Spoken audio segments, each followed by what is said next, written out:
Shalom, selamat jumpa kembali jemaat yang dikasihi Tuhan Yesus.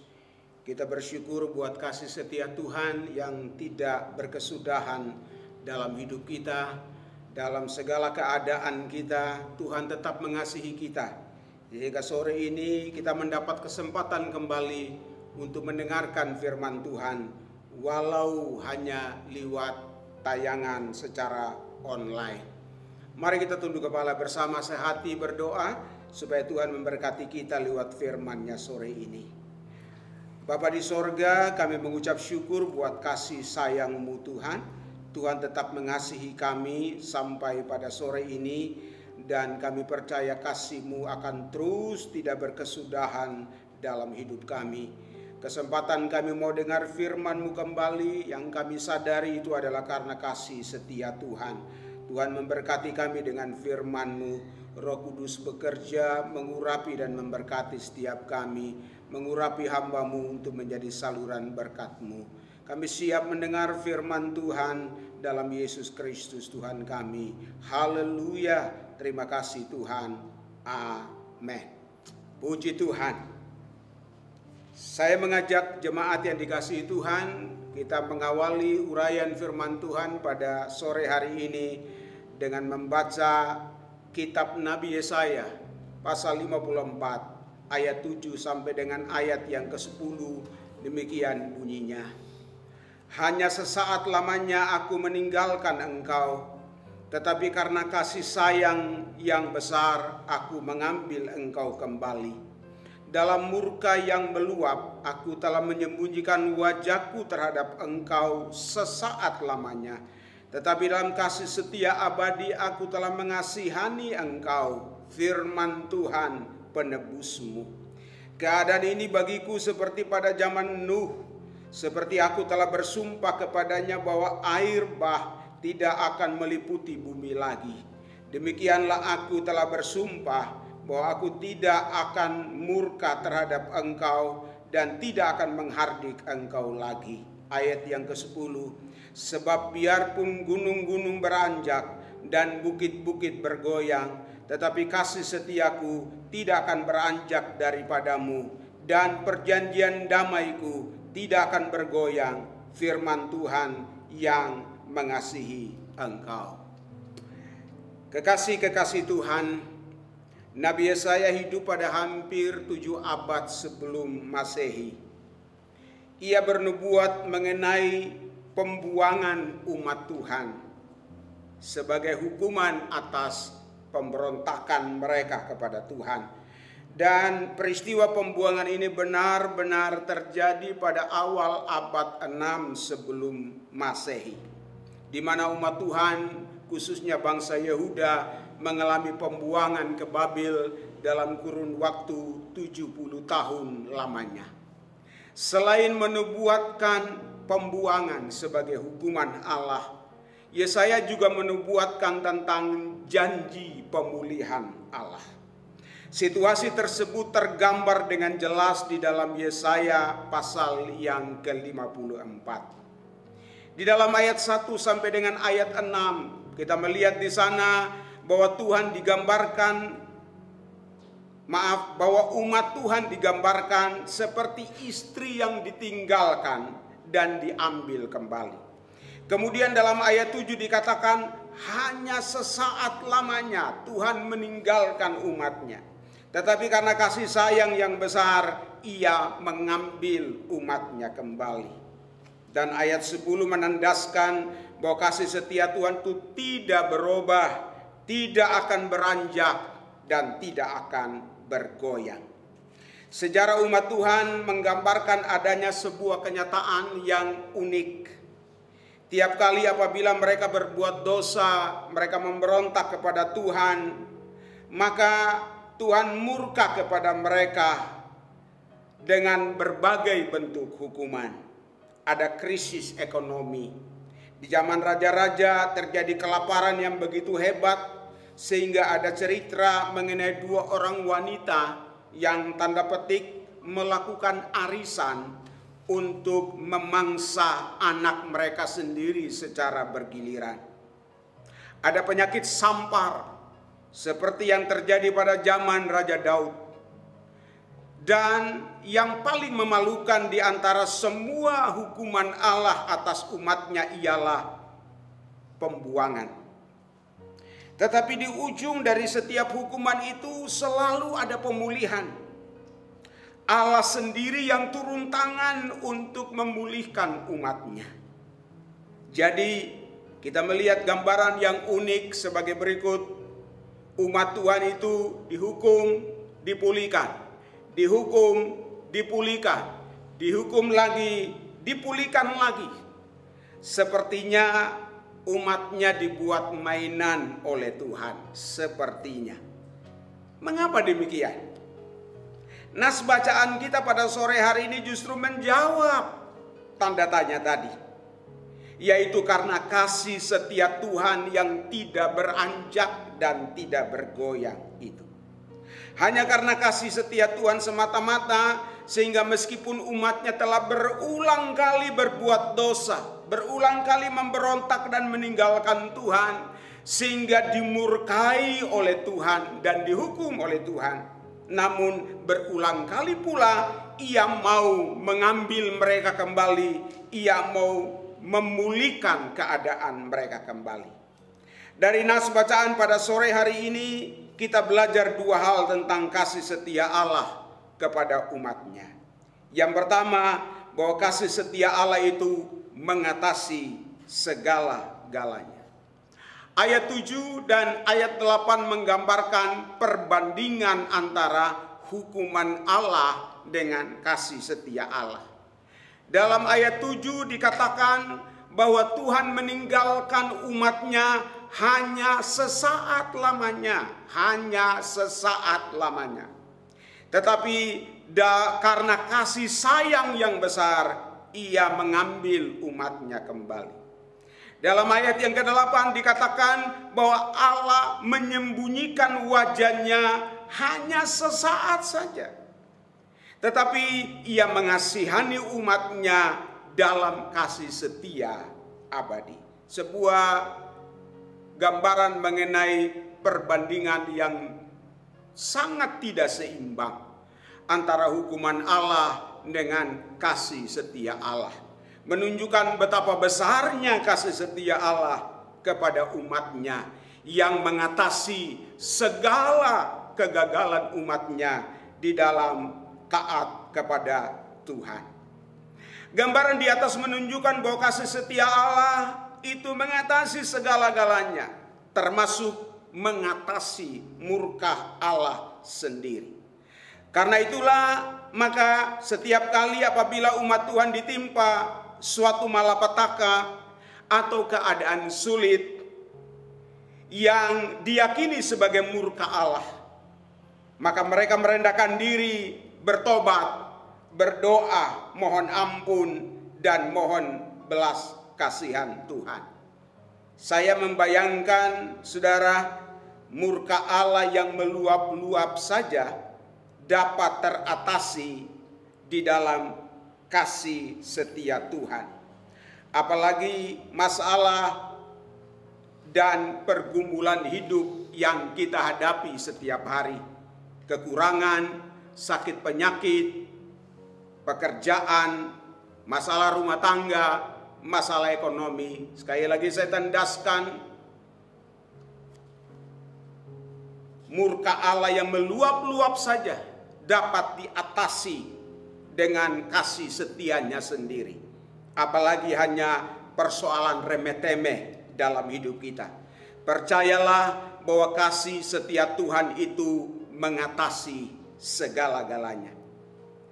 Ini tidak mengajar kita untuk meremehkan murka Allah.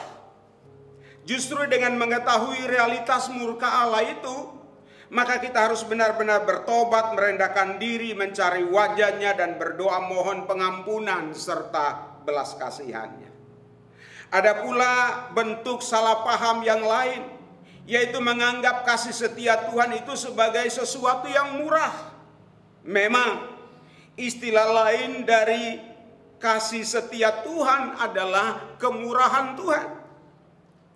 Konotasi dari kata dasar murah membuat orang menganggap kasih setia Tuhan itu sebagai sesuatu yang murahan. Padahal kemurahan Tuhan atau kasih setia Tuhan itu adalah pemberian Allah secara cuma-cuma kepada manusia yang percaya kepadanya, sebab sesungguhnya manusia itu siapapun juga dia tidak sanggup membayar kasih setia Tuhan itu. Di zaman Perjanjian Lama, umat Tuhan memahami kasih setia Allah itu atau Ken Yahweh sebagai tindakan Allah sendiri untuk menyatakan kasih-Nya kepada umatnya. Padahal umatnya itu sebenarnya tidak layak dan tidak pantas untuk menerimanya. Gereja atau umat Tuhan Perjanjian Baru pun memiliki pemahaman yang sama di dalam memaknai kata Yunani charis. Jadi kasih setia Tuhan itu sesuatu yang mahal, yang tak dapat dinilai dengan apapun. Dia mengatasi segala-galanya. Maka Alkitab mengajar kita untuk menghargai kasih setia Tuhan itu.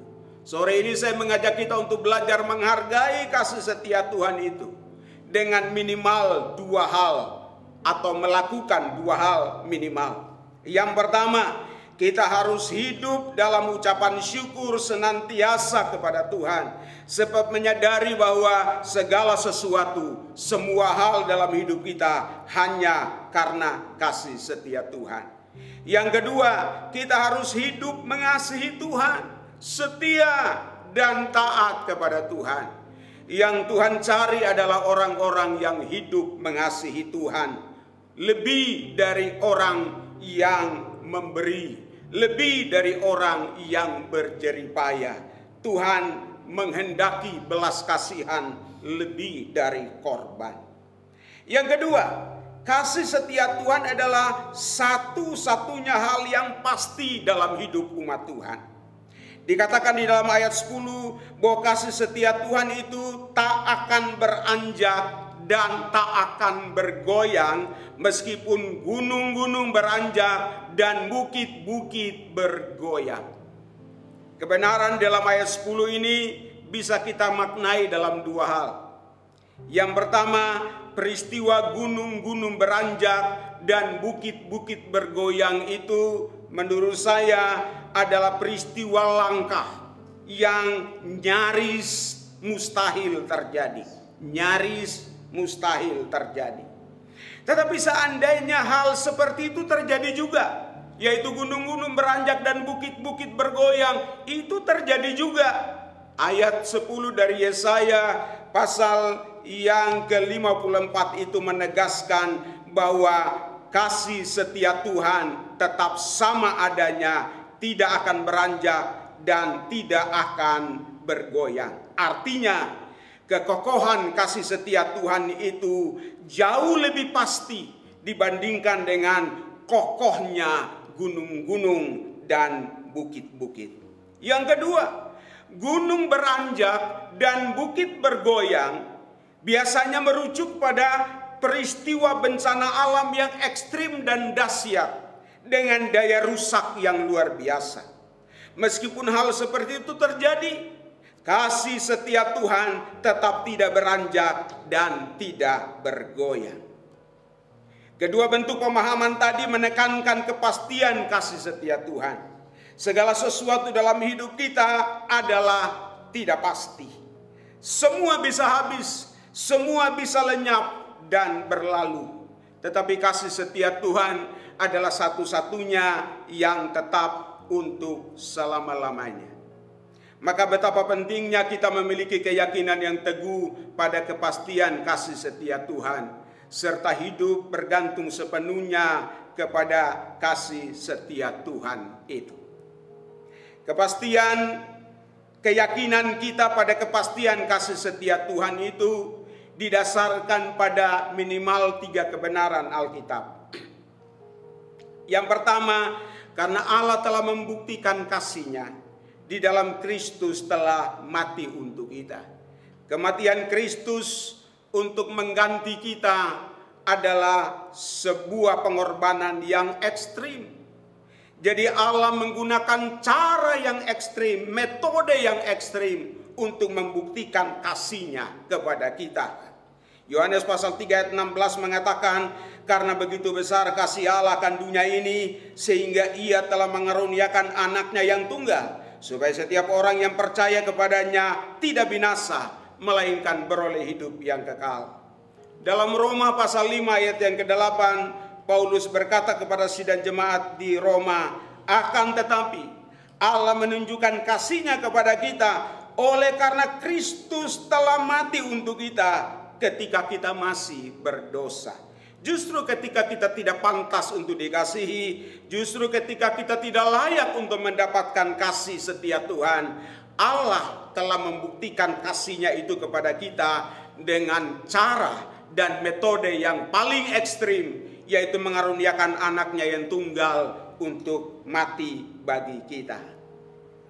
Yang kedua, karena kasih setia Tuhan adalah satu-satunya hal yang bersifat kekal dalam hidup kita. Ketika Yerusalem berada dalam kehancuran, porak-poranda, tinggal puing-puing, Yeremia menulis dalam ratapan yang pasal 3 ayat 22 dan 23 berbunyi demikian. Tak berkesudahan kasih setia Tuhan, tak habis-habisnya rahmat-Nya, selalu baru tiap-tiap pagi, besar kesetiaan-Mu. Yang berikut, yang ketiga, kasih setia Tuhan itulah yang memampukan kita untuk dapat bertahan dalam segala situasi kehidupan. Paulus mengakui hal itu di dalam 1 Korintus pasal 15 ayat yang ke-10. Di sana dia berkata, tetapi karena kasih karunia Allah, aku adalah sebagaimana aku ada sekarang. Maka kita harus memastikan bahwa kita selalu hidup bergantung kepada kasih setia Tuhan. Jangan bergantung kepada kekuatanmu sendiri, pada kepandaianmu, pada kemapanan hidupmu, pada pendapatanmu, dan sebagainya. Situasi hari-hari ini menunjukkan kepada kita bahwa kita tidak ada satu hal pun yang bisa kita andalkan selain kasih setia Tuhan. Mari kita belajar menghargai kasih setia Tuhan dengan cara hidup selalu mengucap syukur dan belajar mengasihi Tuhan tiap hari. Sebab kasih setia Tuhan itu mengatasi segala sesuatu dalam hidup kita. Dan kita juga harus hidup bergantung penuh kepada kasih setia Tuhan. Sebab kasih setia Tuhan itu adalah satu-satunya hal yang pasti dalam hidup kita. Amin untuk firman Tuhan pada sore ini. Mari kita tunduk kepala bersama untuk berdoa. Bapa, kami bersyukur, kami sadar segala sesuatu di dalam dunia ini akan berakhir dan berlalu. Bahkan hidup kami pun akan berakhir. Tetapi kami percaya kasih setia Tuhan tetap kekal selama-lamanya. Engkau telah membuktikan kasih-Mu kepada kami, dan Engkau akan terus membuktikan kasih-Mu itu. Terima kasih buat kasih setia-Mu satu-satunya yang pasti, satu-satunya yang tak tergoyahkan dalam hidup kami. Dan kami mau bawa hidup kami untuk digantungkan sepenuhnya kepada kepastian kasih setia-Mu. Hamba-Mu berdoa dalam nama Yesus, biar seluruh umat-Mu hidup bergantung kepada kasih setia Tuhan. Rumah tangga mereka, usaha pekerjaan mereka, ekonomi mereka, studi mereka, hari depan mereka, apapun yang menjadi pergumulan mereka Tuhan, semua tercakup di dalam jaminan kasih setia Tuhan yang pasti itu. Bawa kami untuk belajar mengasihi Tuhan dengan sungguh-sungguh, untuk hidup dalam ucapan syukur senantiasa, dan hidup selalu untuk hormat dan kemuliaan nama Bapa di sorga. Kasih setia Tuhan juga melingkupi pekerjaan-Mu di tempat ini, memberkati umat-Mu, memberkati gembala jemaat dan seluruh hamba-hamba Tuhan yang Tuhan percayakan dalam pelayanan di tempat ini. Terima kasih Bapa di sorga. Hamba-Mu mohon segala berkat-Mu turun atas umat-Mu pada sore hari ini. Dalam nama Tuhan Yesus Kristus. Kekasih-kekasih Tuhan, kiranya segala berkat sejahtera dari Allah Bapa kita di sorga, cinta kasih yang tidak berkesudahan, di dalam Tuhan kita Yesus Kristus, liwat penyertaan dan campur tangannya senantiasa, serta penghiburan dengan kekuatan baru di dalam kuat kuasa Roh-Nya yang kudus, menyertai kita sekalian, mulai sore ini sampai Maranatha, Tuhan Yesus datang pada kali yang kedua. Terima kasih Bapa, kami mengucap syukur dalam nama Tuhan Yesus Kristus. Haleluya, terima kasih Tuhan. Amin. Shalom, selamat sore. Tuhan memberkati kita sekalian. Selamat hari Minggu.